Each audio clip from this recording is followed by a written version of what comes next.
শহরে কোনো বিরাট নাকি রে? ওই নারীদের সাথে থাকবে এমন কোনো বিরাট নাকি রে? ও চাইবি পাল্টাবল চালিয়ে দাও, বুঝিয়ে দাও, রাজপথে আসতে দেখো, রাজপথে নামতে দেখো, সংসদে চালিয়ে দাও। ওই আমরা কারা, ওই তোমরা কারা, সামনে কারা, পিছিয়ে কারা, চালিয়ে দাও, বুঝিয়ে দাও, চালিয়ে দাও। রাজপথে নারে প্রধানমন্ত্রী তারেক রহমান এদেশের জাতীয় সংসদের নেতা নির্বাচিত হয়েছেন।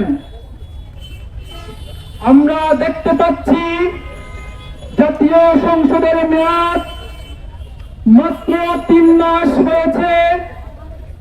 এর মধ্যেই প্রতিদিন কোনো না কোনো এমপি, কোনো না কোনো মন্ত্রী ইসলামকে নিয়ে, দেশকে নিয়ে, জাতিকে নিয়ে বারবার তামাশা করে যাচ্ছে।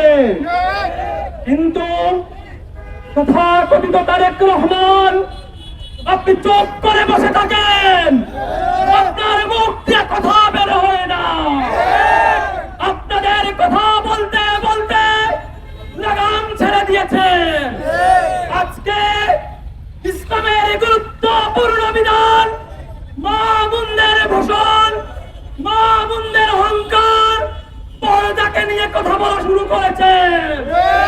আপনারা যদি ভেবে থাকেন এই দেশ আপনাদের, তাহলে ভুল ভাবছেন। এই দেশ কোটি জনতার, এই দেশ ইসলাম প্রিয় জনতার, এই দেশ সাধারণ মানুষ ইসলামকে ভালোবাসে, ইসলামকে পছন্দ করে। এর মতো করে বাজেট দিচ্ছে যা মানুষের চলার ক্ষমতার বাইরে চলে যাচ্ছে।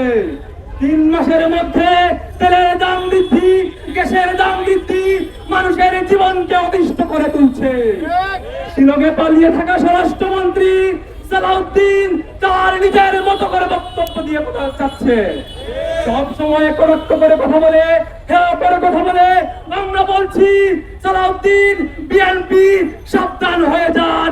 দীর্ঘ 17 বছর হাসিনাকে এখানে তার বীজ বপন করার মাধ্যমে চেয়েছিল এই দেশকে তার করায়ত্তে নিয়ে যাবে, কিন্তু বাংলার ছাত্র সমাজ তা হাতে দেয়নি।